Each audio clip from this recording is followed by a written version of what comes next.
అదే RTV app వార్తల్ని క్షణాల్లో చదివే అవకాశం ఉంటుంది. ఒక న్యూస్ పేపర్, ఒక టెలివిజన్ ఛానల్ మీ చేతుల్లో ఎప్పుడూ ఉంటాయి.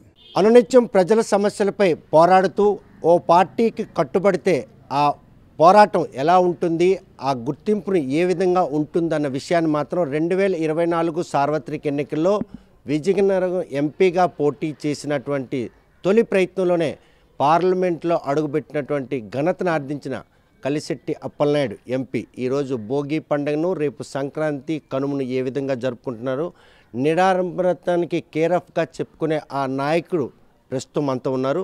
చూస్తే కనుక సంక్రాంతి భోగి ఎలా జరుపుకున్నారు, సంక్రాంతి ముక్కను తెలుగుదేశం పార్టీ ఆవిర్భించిన నాటి నుండి నేటి వరకు ఆ పార్టీయే ఈరోజు సమాజమే దేవాలయం అన్నట్టు, ప్రజలే దేవుళ్ళు అన్నట్టు నినాదంతో ఈరోజు ఈ ఘనత ఆర్జించిన వెనుకున్నటువంటి ఆ అహర్నిశలు పడినటువంటి కష్టం ఏమనుకుంటున్నారు, ఈరోజు ఎంపీ అయ్యారు కాబట్టి ఆ కష్టాలు మర్చిపోయారా, కొత్త కష్టాలు మొదలయ్యాయని భావిస్తున్నారు? అవును, చాలా ఆనందంగా ఉన్నాం. ఆ రోజు ఆనందం, ఈరోజు ఆనందం, భవిష్యత్తు ఆనందమే. ఎందుకంటే నిబద్ధత అనేది తెలుగుదేశం పార్టీ ఆ రోజు అన్న ఎన్టీఆర్ గారు పార్టీ పెట్టి నుంచి ఈరోజు చంద్రబాబు నాయుడు గారు, నెక్స్ట్ లోకేష్ బాబు గారు, ఈ ముగ్గురు కూడా ఎప్పుడు కూడా నిబద్ధతకి, క్రమశిక్షణకి ఎప్పుడు పేటిస్తూనే ఉన్నారు. అందుకే ఇప్పుడు కూడా సామాన్య కార్యకర్త అయినా సరే చట్టసభలోకి వెళ్ళొచ్చు అనేది ఉదాహరణ నేను ఎప్పుడూ చెప్పుకున్నా. ఇదే సమయంలో ఏంటంటే ఈరోజు ప్రజలు పార్టీ ఎంత అవకాశం ఇచ్చిందో దానికి తగ్గట్లో మనం పనిచేయాలి, అంత రెట్టింపు పనిచేయాలి అనే సంకల్పంతో చేస్తున్నాం. ప్రజల నుంచి కూడా అదే మద్దతు వస్తుంది, పార్టీ నుంచి కూడా అదే మద్దతు వస్తుంది. ఈరోజు అధికారులు కూడా ఆ రకంగా సహకరిస్తున్నారు. ఎన్నో సంక్రాంతులు పండుగలు చూస్తుంటారు, కానీ ఈ పండగకు ఒక ప్రత్యేకత ఉంది.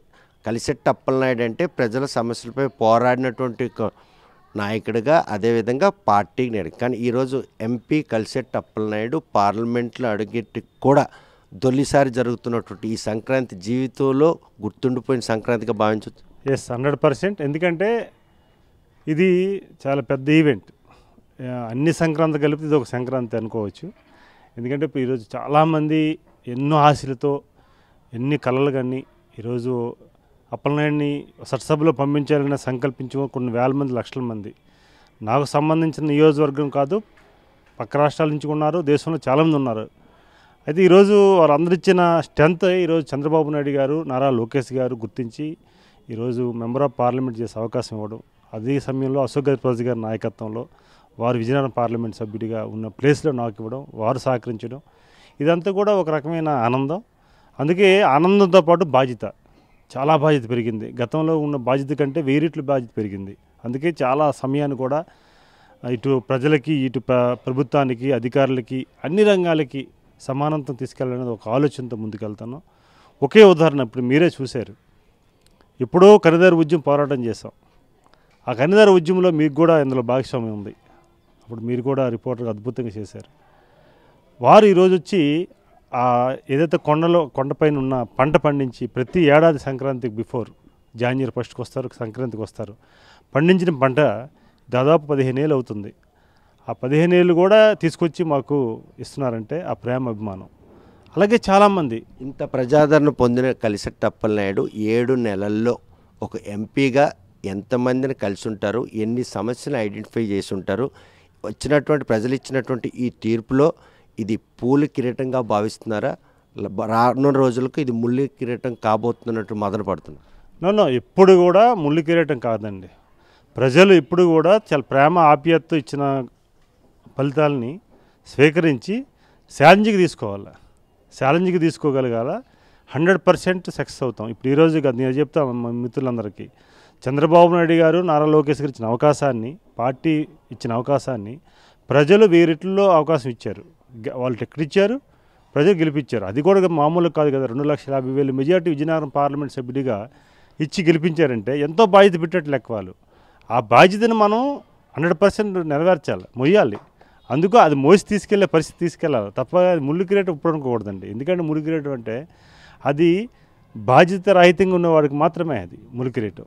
బాధ్యతగా ఉన్నవాడికి 100% అది పూల కిరీటమే. పార్టీలో ఒక సామాన్య కార్యకర్తగా ఉండి మీ ఎదుగుదలకు చేసిన ప్రయత్నంలో అడుగడుగున అవమానాలు ఎదురైన అవమానాలను పక్కన పెట్టి పార్టీ ఇదే కట్టుబడిన నేపథ్యమే ఆ కష్టానికి ఫలితం ఈరోజు ఈ పదవి. అంటే ఏ రోజు నేను అవమానం అనుకోలేదు, అవకాశాలుగా మలుచుకున్నాను, అవకాశాలుగా తీర్చిదిద్దుకున్నాం. ఎందుకంటే ఒకసారి ఎవరైనా బ్రేక్ వేస్తే ఏదో కారణం చేత బ్రేక్ అయ్యొచ్చు. ఆ బ్రేక్ని మనం ఎలాగ సొల్యూషన్ చేసుకోవాలి, ఎట్లాగ ముందుకెళ్ళాలనేది గవర్నర్ చంద్రబాబు నాయుడు గారు నేర్పారు. వారు కూడా ఏదైనా ప్రాబ్లం వస్తే దాన్ని ఎట్లాగ ముందుకు రావాలని చూశారు కనుక వారు బాటలో నడిచాం కనుక ఈరోజు సక్సెస్ అయ్యాం. ఏ రోజు నన్ను ఇబ్బంది పెట్టే పరిస్థితి రాలేదు, ఆ రోజు కూడా నేను బాధపడలేదు. ఈరోజు కూడా ఆ బాధని వేరే వాళ్ళని పెట్టకూడదు. ఒక లెసన్ ఏంటంటే మనం ఎదగాలనుకున్నప్పుడు ఎవరైనా ఒకళ్ళు ఆటంకం కలిగిస్తే, ఒకవేళ చేస్తే అది వేరే వాళ్ళు ఎదుగుతున్నప్పుడు మనం ఆటంకం కలిగించకూడదని ఒక నినాదం, మనకు ఒక లెసన్ అది. అందుకు అది బాధ్యత పెరిగింది. అందుకే అంటున్నాను, ఏ రోజు కూడా ఆ రోజు ఈ రోజు ఏ రోజైనా సరే అది బాధ్యతగా తీసుకున్నాం కనుక ఈరోజు అద్భుతమైన రిజల్ట్ వస్తుంది. అందుకే ఎమ్మెల్యేగా గెలిచిన వ్యక్తి హంగులు ఆర్భాటాలకి వెళ్తుంటారు, కానీ ఒక ఎంపీ పార్లమెంట్లో అడుగుపెట్టినటువంటి ఒక స్థాయి కలిగిన కలిసేటప్పలే నిరాడంబర తత్వం మాత్రం ప్రస్తుతం మీకు అది ఒక అంటే బాధాకరం అనిపిస్తుందే. మీ నైజాన్ని మార్చుకోకుండా ఆ నిరాడంబర తత్వాన్ని మెయింటైన్ చేస్తుంది. ఆనందం కలుగుతుంది, ఇంకా ఆనందం కలుగుతుంది. ఎందుకంటే నిరాడంబరత అనేది ఎక్కడో వెళ్తే కాదు, మన మనసులో ఉండాలి, మన నడవడికలో ఉండాలి, మన ప్రవర్తనలో ఉండాలి. ఎవరినో చూసి నేర్చుకోవడం కంటే మన చేసి చూపించాలి. కాలానుగుణంగా ప్రజాక్షేత్రంలో ఒక ప్రజానాయకుడు మారాల్సిన ఆవశ్యకత నెలకొన్నటువంటి రాజకీయాలు ఉన్న ఈ నేపథ్యంలో మారితే జనాకర్షణ పెరుగుతుంది. పక్క జిల్లాలో ఉన్నటువంటి ఒక ఎంపీ కేంద్ర మంత్రి, ఆయన ఆర్భాటం హంగులు చూస్తే కలిసేటప్పలే నథింగ్ అబౌట్ హ్యూమన్.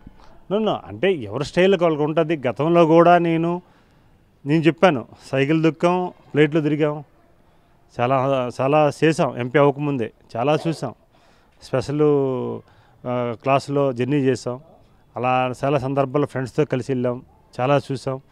మా కుటుంబానికి సంబంధించిన మా ఫాదరు 40 సంవత్సరాలుగా 40 ఏళ్ళుగా ఆ ప్రాంతానికి గొర్రెల శ్రీరామనాయుడు గారు ఫాలోవర్గా, స్ట్రాంగ్ ఫాలోవర్గా ఉండి, తర్వాత 83తో తెలుగుదేశం వచ్చిన తర్వాత మళ్ళీ తెలుగుదేశంకి యాక్టివ్గా అయ్యి, మా అన్నయ్య గారు సహదేవుడు గారు వారు యాక్టివ్గా ఉండి, ఇదంతా మంచి కుటుంబం. మంచి కుటుంబం అంటే 100 కోట్ల అవసరంలే. దానికి ఏంటంటే ప్రజల్లో గుర్తింపు ఉంటే చాలు. అక్కడి నుంచి వచ్చాం కనుక ఆ రకంగా ముందుకెళ్తున్నాం. అదే సమయంలో ఏ రోజు కూడా మనం ఆ రోజు కార్లు ఉన్నప్పుడు కూడా బస్సు ప్రయాణం చేసే సందర్భాలు ఉన్నాయి. ఈరోజు కూడా అవకాశాలు చాలా ఉన్నా సరే మన పద్ధతిలో మనం వెళ్ళాలి. ఇల్లెబిలిటీ మాత్రం భవిష్యత్తులో మీ మనుగడకు ముప్పు వాటిల్లే పరిమాణాలు సుస్పష్టంగా కనుసైగుల్లో కనుచూపారు. ఎప్పుడు జరగదు. ఎందుకంటున్నానంటే మన వ్యవస్థను రెస్పెక్ట్ చేయాలి. వ్యవస్థ చాలా ఇంపార్టెంట్. వ్యక్తుల కంటే వ్యవస్థ గొప్పది. ఆ వ్యవస్థను ఎవరు రెస్పెక్ట్ చేస్తో ఆ వ్యవస్థ నీకు రక్షణ గోడగా ఉంటుంది. అదే మనకి శ్రీరామ రక్ష. అందుకే 100% మనం కూడా హంగులుగా ఆరబాటాలు ఏ సమయంలో చేయాలో ఆ సమయంలో చేయాలి. ఏ సమయంలో ప్రజలకు సేవ చేయడానికి హంగు ఆరబాటం అవసరం లేదు. బేసిక్గా టెక్నాలజీ అవసరం, అందుబాటులో ఉండడం అవసరం, దాన్ని ఎలా మలుచుకోవడం తెలుసు. అదే తప్పుగా మనం అన్నీ చేసుకుంటామంటే మనం ఏదో మెల్లేసుకొని తిరగవసరం లేదు. కాస్త మన పని మనం చేయాలా, మిగతా సమయంలో చూసుకోవాలి, అందరికి అందుబాటులో ఉండాలి. అదే సమయంలో అవగాహన తెచ్చుకోగలగాలి. అడ్వాన్స్గా ఒకప్పుడు ఎమ్మెల్యే అవ్వాలనుకున్నాం, హెచ్ఆర్ఎల్ కాన్స్టిట్యుయెన్సీ పబ్లిక్కి అందుబాటులో ఉండడానికి ఒక అవకాశం ఉండేది. ఇప్పుడు పార్లమెంట్ సభ్యుడు అయ్యాం, 7 నియోజకవర్గం అందుబాటులో ఉండాలి. రేపు పార్లమెంట్లో డిస్కషన్ చేయాలి, అక్కడికి వెళ్ళాలి. ఇప్పుడు రేపు పండగ ఉదాహరణ తీసుకోండి. నేను సంక్రాంతి అంటే మా సొంత ఊరిలో వారం రోజులు ఉండేవాడిని. నేను వారం రోజులు, 10 రోజులు, 20 రోజులు ఉండేవాడిని. ఈరోజు ఆ పరిస్థితి లేదు. 2 రోజులు పరిణామాలు, గతం వైభవం, భవిష్యత్తు మాత్రం కొంత గడ్డు కాలంలో అంటూ పరిణామం కనిపిస్తుంది. ఏముండదండి. ఏదైనా సరే అనుకున్న విధానం, అనుసరించే విధానం బట్టి, ఆలోచించే విధానం బట్టి ఉంటుంది. ఈరోజు 2 రోజులు నేను స్పెండ్ చేస్తాను సంక్రాంతి ముక్కను. మరుసటి రోజు నేను అండమాన్ వెళ్తున్నాను. ఆ పార్టీ సెలబ్రేషన్స్, ప్రోగ్రాం ఉంది, అన్నగారి ప్రోగ్రాం ఉంది అండమాన్లో, పార్టీ పంపిస్తుంది. ఈరోజు అది కూడా సెలబ్రేషన్స్ కదా, అది కూడా కుటుంబ సభ్యులే కదా. అంటే కానీ మిమ్మల్ని ఆదరించిన ప్రజలు దూరం అవుతున్న మదనపాటు లేదా అప్పలనాయుడు మధ్యలో? నో ఏమీ లేదు. ప్రపంచం అంతా మంది, దేశం మంది, ఈ రాష్ట్రం మంది, మన ఊరు, మన మండలం, మన నియోజకవర్గం, మన జిల్లాలు అంతా కూడా సమానంగా తీసుకుపోవాలి. అవసరాలు బట్టి, అవకాశాలు బట్టి మనం ముందుకెళ్ళాలి. ఇప్పుడు మనం విస్తరించుకుని పోవాలి తప్ప కానీ ఒక ప్లేస్లో ఉండి ఆ ప్లేస్కి పరిమితం కాదు కదా. నేను చెప్పాయి కదా, ఇప్పుడు మా మండలం నేను గ్రామ స్థాయికి నాయకత్వం చేశాను, మా ఊరికి పరిమితం అయ్యాం, మండలానికి వచ్చాం, మండలంగా పరిమితం అయ్యాం, నియోజకవర్గం చేసాం, జిల్లా చేసాం. ఈరోజు పక్క జిల్లాకి వెళ్ళాం, 2 జిల్లాలు చూస్తున్నాం, 2 జిల్లాలు చూడాలి. పార్టీ ఇంకో రాష్ట్రం వెళ్ళమంది, ఆ రాష్ట్రం యాక్టివిటీ చేయాలి. అదే సమయంలో ఎక్కడున్న నాయకత్వాన్ని ప్రజలు కూడా చూసుకోవాల్సిన అవసరం ఉంది. దూరం అవడానికి ఏం లేదు, మనసు దగ్గర ఉండేటప్పుడు ఆటోమేటిక్గా అవన్నీ జరుగుతాయి. అందుకే సంక్రాంతి సెలబ్రేషన్స్ అంగరంగ వైభవంగా జరుపుకున్న కల్చర్ తప్పలేండి, ఆ సంక్రాంతి సంబరాలకు మాత్రం దూరం అవుతున్నారని మదన పడుతుంది. మదనే లేదు. ఒక వారం రోజులు సెలబ్రేషన్ చేసుకుని ఈరోజు 2 రోజులు పరిమితం అయింది. ఆ 2 రోజుల్లో వారం రోజులే తీసుకోవాలి. ఆ రోజులు బాగుండేవి, ఈ రోజులు బాగున్నాయి. అన్ని రోజులు బాగున్నాయి. 100% ఇంకా బాగుంది. ఎందుకంటే ఈరోజు ఒక సామాన్య రైతు కుటుంబానికి చెందిన నేను ఒక గ్రామీణ ప్రాంతాల్లో ఉన్న వ్యక్తి సెట్ సభల్లోకి వెళ్ళి ఆ సెట్ సభల్లో కూడా భారతదేశంలోనే మా అత్యున్నతమైన స్థానానికి వెళ్ళడం అనేది ఒక పెద్ద అవకాశం. అంతకంటే ఆనందం ఏముంది? నేను మోడీ పర్యటనలో ఉత్తరాంధ్రకు వచ్చినటువంటి నిధులు, పథకాలు ఇవన్నీ చూస్తుంటే కనుక కేవలం ఇది ప్రజలను నమ్మబలికించే ప్రక్రియ అని ఆరోపణ చేస్తూ ప్రతిపక్షాలకి అప్పలనాయుడు పార్లమెంటు సాక్షిగా ఏం సమాధానం ఇవ్వాలి? 100% ఈ రాష్ట్రం పట్ల, అతి ముఖ్యంగా చంద్రబాబు నాయుడు గారి పట్ల అతి నమ్మకంతో, విశ్వాసంతో ఏ ప్రజలైతే ఈ రాష్ట్రం బాగుండాలని మెజార్టీ ఇచ్చి గెలిపించారు ముఖ్యమంత్రి చంద్రబాబు నాయుడు గారిని, ఈరోజు అదే ప్రజల కోసం వారు పడుతున్న తపన, వారు పడుతున్న ఆరాటం, వారు పడుతున్న ఆలోచన విధానం మేము చూస్తున్నాం. యాజ్ ఏ పార్లమెంట్ మెంబర్గా ఢిల్లీ వస్తే వారు 8 గంటలకు ఉదయాన్నే స్టార్ట్ అయితే ఆ చలిలో రాత్రి 12 వరకు పడుతున్న తపన చూస్తున్నాం. ఆ నమ్మకంతో మోడీ గారు, ప్రధానమంత్రి గారు మన ఉత్తరాంధ్రకు రావడం, ఉత్తరాంధ్ర సంబంధించి దాదాపు 2 లక్షల కోట్ల రూపాయలు విలువైన ప్రాజెక్టులకి శంకుస్థాపన చేయడం, ఇవన్నీ కూడా ఒక మంచి శుభపరిణామం. కానీ అవన్నీ అప్పు వాడి పప్పు కూడా పెడుతున్నారు ఆంధ్రప్రదేశ్ ప్రజలు కానీ ప్రతిపక్షాలు ఆరోపిస్తారు. ఇప్పుడు ఇక్కడ ఒక విషయం చెప్తున్నా ఏంటంటే, ఈ రాష్ట్ర ఆర్థిక పరిస్థితులు కానీ ఈ రాష్ట్రం ఎంత అట్టడిపోయిందో ప్రధానికని తెలుసు. ఈరోజు ఈ రాష్ట్రాన్ని విడిచిపెడితే మనం భావితరాలకి ఏమి ఇవ్వలేము, శూన్యం అవుతుందని చెప్పేసి మన రాష్ట్రంలో ఉన్న ఓటర్స్ దేశ విదేశాల్లో ఎక్కడున్నా సరే వాళ్ళ సొంత ఖర్చులతో వచ్చి ఓటు చేశారు. ఎందుకది? అది ఎందుకు మార్గం? కేవలం చంద్రబాబు నాయుడు గారి వల్లే సాధ్యమవుతుంది, ఏదైనా సాధించగలరని చెప్పేసి ఈరోజు నేను చాలా గౌరవంగా ఫీల్ అవుతున్నాను. చూడండి, గత సంక్రాంతి వచ్చేటప్పుడు, ఇతర ప్రాంతాలు వచ్చేటప్పుడు, పండగకు వచ్చేటప్పుడు ఎంత బాధపడి వచ్చేవారు, ఈరోజు ఎంత ఆనందంగా సోషల్ మీడియాలో మనం చూస్తున్నాం. ఎంతోమంది పోస్టులు పెడుతున్నారు, మా రహదారులు, మా గ్రామాలు, మా మెయిన్ రహదారులు అద్భుతంగా ఉన్నాయి, చంద్రబాబు నాయుడు గారు ఈ 6 మాసాల్లోనే రిపేర్స్ చేసి ఆ గుమ్ములు కప్పి, అట్లీస్ట్ గుమ్ములు కప్పి ఈ పరిస్థితుల్లో కూడా మాకు మార్గాలు ఇచ్చారని చెప్పి చాలా ఆనందం పడుతున్నాయి. అందుకే ఈరోజు ఏజెన్సీ ప్రాంతాల్లో కానీ గ్రామీణ ప్రాంతాల్లో కానీ చాలా సందడిగా ఉంది. అందుకే ఈరోజు కూడా ఎప్పుడైనా ఇంత ఆర్థిక పరిస్థితుల్లో ఆ గత ప్రభుత్వం ఇచ్చి అవకాశాలు ఇచ్చి ఉన్నప్పుడు కూడా, అప్పు చేసే పరిస్థితులు ఉన్నప్పుడు కూడా ఈరోజు 100% పెన్షన్ ఒకరోజు ముందు రోజు సెలవు అయితే 1వ తారీఖు అయితే ముందు రోజు ఇచ్చే పరిస్థితి ప్రభుత్వం మనం చూసామా? ఎందుకంటే ఇది గర్వంగా చెప్తున్నాం అంటే ఇది చంద్రబాబు నాయుడు గారి వల్ల సాధ్యం. ఇది ప్రపంచం చెప్తుంది. ఈరోజు అప్పలనాయుడు ఇంకొకరు చెప్పడమే పరిస్థితి కాదు. ఈసారి సంబరాలు ఇంట్లోనే బయట? అవునా, ఇంట్లోనే 100% అందరితో పాటు చేస్తాం. ప్రజలు నాకు ఇష్టం ఏంటంటే గ్రామీణ ప్రాంతాల్లో వచ్చాం కనుక వాళ్ళతో కలిసి ఉండడం ఇష్టం. అందరితో పాటు కలిసి తిరుగుతాం, అందరితో పాటు ఉంటాం. గత 5 ఏళ్ళు సంక్రాంతి టైంలో కూడా అందరితో తిరిగాం. అదే రోజు పందా ఉంటుంది. మాకంటూ స్పెషల్గా చేసినది అందరితో, పిల్లలతో కలవడం, పెద్దలతో వాళ్ళ ఆశీర్వాదం తీసుకోవడం, పిల్లలకి మంచి చెప్పడం, అలాగే గ్రామంలో ఉన్న వాళ్ళందరికీ కలిసిమెలిసిగా ఉండడం, పక్క గ్రామాలు కలవడం, ఇదంతా రొటీన్ జరుగుతుంది కదా, అదే జరుగుతుంది. ప్రత్యేకం అంటూ ఏముండదు. ఈరోజు మాకు ఇప్పుడు ఆనందమే, ఎందుకంటే ఇంక మహా ఆనందం. ఈరోజు ఒక ఎంపీగా సొంత ఊర్లోకి వెళ్తున్నాం కనుక ఫస్ట్ పండుగకి ఇంకా ఆనందం. డెఫినెట్లీగా ఇది అందరినీ షేర్ చేసుకోవాలి. అదే సమయంలో బాధ్యత అనేది చాలా ఇంపార్టెంట్. ఆ బాధ్యతని విస్మరించకూడదు అనేది నా సంకల్పం.